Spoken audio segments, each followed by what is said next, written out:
Hello hi everyone, good evening to all of you. I hope आप सभी लोग अच्छे होंगे। देखिए, सभी लोगों का यूपी पुलिस कांस्टेबल का री एग्ज़ाम का पेपर हो चुका है, तो आप लोगों के मन में होगा कि सर कट ऑफ कितनी जाए। ठीक है, कई लोगों का होगा कि दौड़ करना शुरू कर दें क्या। तो यहाँ पे हम लोग क्या करने वाले हैं, जो आपके पिछले एग्ज़ाम हुए हैं उनके कट ऑफ के आधार पे मैं आपको एक एक्सपेक्टेड कट ऑफ बताने वाला हूँ। ठीक है, जो कि 100% सही है, ऐसा मतलब पॉसिबिलिटी कम ही है। उसमें भी आप जो है 5-10 नंबर ऊपर नीचे कर सकते हैं। ठीक है, या फिर हो सकता है जब आपका फाइनल कट ऑफ आएगा। बट कट ऑफ जानने से पहले आप पहले ये जान लो भाई, टोटल जो फॉर्म भरे गए थे वो 50 लाख के आसपास भरे गए थे, उससे थोड़ा बहुत कम ही थे। ठीक है, तो उसका 30% के आसपास, लगभग 30% जो है आपका डीवी पीएचटी के लिए बुलाया जाएगा, जो कि होता है 1.5 लाख, यानी कि 1,50,000 विद्यार्थी बुलाए जाएंगे। ठीक है, और ये देखो पेपर में कटिंग भी निकली थी कि एक सीट के लिए 56 स्टूडेंट का क्या है, कंपटीशन है, यानी कि 56 में से एक स्टूडेंट जो है वो सिलेक्ट होगा। ठीक है, अब देखो यहाँ पे ये सब तो बताने की जरूरत है नहीं भाई, पेपर तो आपने दे ही लिया है। ठीक है, नंबर ऑफ क्वेश्चन आपको पता थे। ठीक है, 150 थे। ठीक है, और निगेटिव मार्किंग वगैरह सब कुछ हटा के मैं आपको बता रहा हूं। ठीक है, जनरल की अगर बात करी जाए तो पुरुष का जो एक्सपेक्टेड कट ऑफ है वो 205 से 215 के बीच में रहने वाला। अब देखो, कुछ लोगों के लिए मुझे पता, उन्हें लगेगा कि सर आपने 10 नंबर ज्यादा बता दिया है, 10 इसको कर देते कम, मतलब 195 से 205। ठीक है, कई स्टूडेंट के मन में ये आएगा। अब मैं आपको बताता हूं, ये देखो मुझे भी पता, मैंने अपने साइड से 10 इसमें ज्यादा ऐड कर रखे हैं। रीजन क्या है, क्योंकि पेपर आपका हुआ, ठीक है, जिस भी कारणवश कैंसिल हुआ, फिर से आपको 5 से 6 महीने का समय मिला री एग्जाम देने के लिए। ठीक है, और देखो री एग्जाम में होता क्या है, कई सारे बच्चे पेपर छोड़ते भी हैं, जो कि आपने देखा होगा कि किसी दिन जो है 27-28% लोग पेपर देने नहीं गए। बट उसके अलावा जो लोग पढ़ने वाले हैं, जो अच्छे विद्यार्थी हैं, उनको और मौका मिल जाता है पढ़ने का, प्रैक्टिस करने का। ठीक है, तो जिसकी वजह से 10-15 नंबर जो है यहाँ पे ज्यादा ही लेके चल रहे हैं। ठीक है, इसमें भी 5-10 ऊपर नीचे हो सकता है, बट ये एक्सपेक्टेड कट ऑफ है ओवरऑल। महिला की बात करें जनरल में तो 190 से 200 के बीच में। ईडब्ल्यूएस की बात करी जाए पुरुष की तो 200 से 210, और महिला की 185 से 195। ओबीसी की बात करें तो 200 से 210 और महिला की 185 से 195।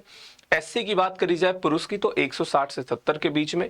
ठीक है, फीमेल की बात करी जाए तो 145 से 155। एसटी की बात करी जाए तो 135 से 145, और महिला एसटी की बात करी जाए तो 115 से 125 के बीच में रह सकती है।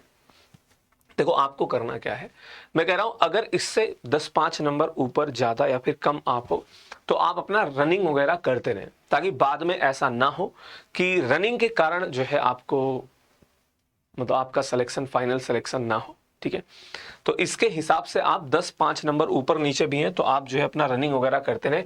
एक बार रनिंग आपको बता देता हूं, पुरुष को 4800 मीटर दौड़ना होगा 25 मिनट के अंदर। ठीक है, यानी कि 4.8 किलोमीटर, और टाइम आपको दिया जाएगा 25 मिनट का।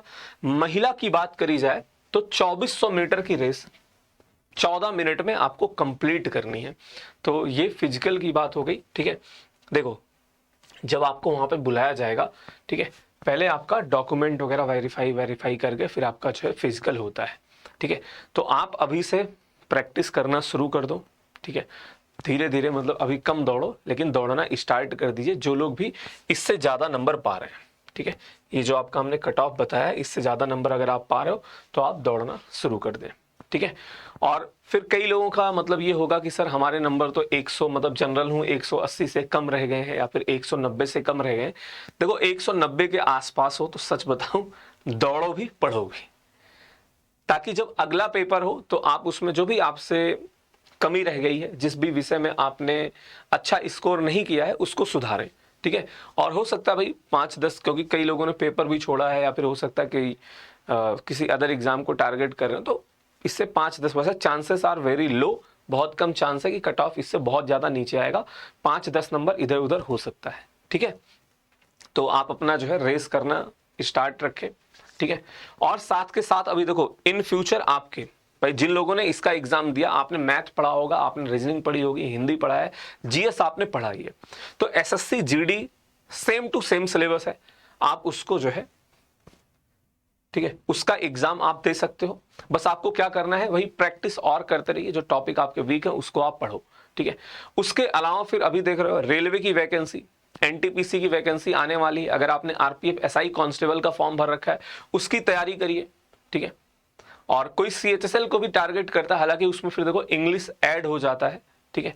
बट हाँ, अगर आपका यही सब्जेक्ट है तो आप जो है एसएससी जीडी हो गया, और आपका जो है रेलवे का पेपर आप दे सकते हैं, वहां पे भी मैथ, रीजनिंग और आपका जनरल स्टडीज आता है।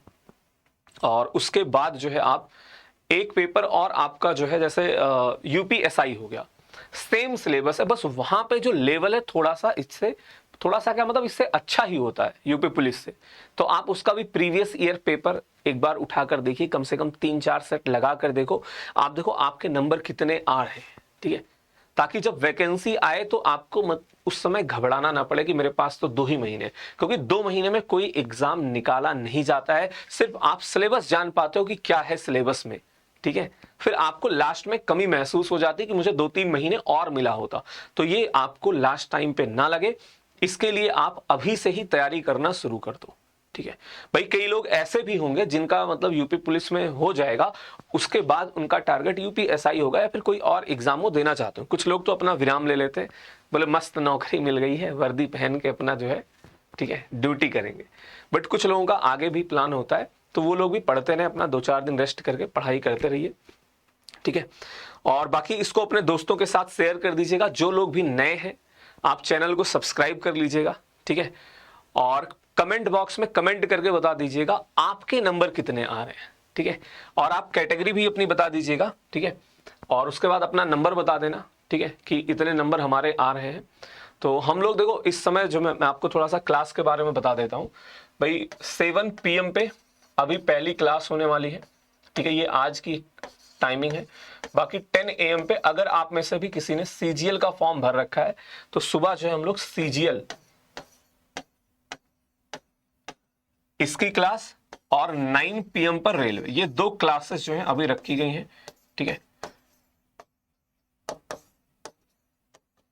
बाकी आपको अगर और लगता है कि सर एसएससी जीडी का, तो आप बता दीजिएगा कितने लोग इस बार जीडी का पेपर देने वाले हैं, तो उसके हिसाब से हम लोग उसकी भी क्लासेस प्लान कर लेंगे, ठीक है।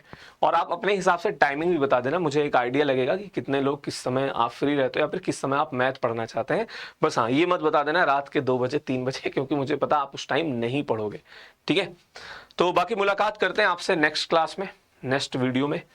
सब्सक्राइब जरूर कर लीजिएगा और अपने दोस्तों के साथ शेयर कर दीजिएगा। Thank you.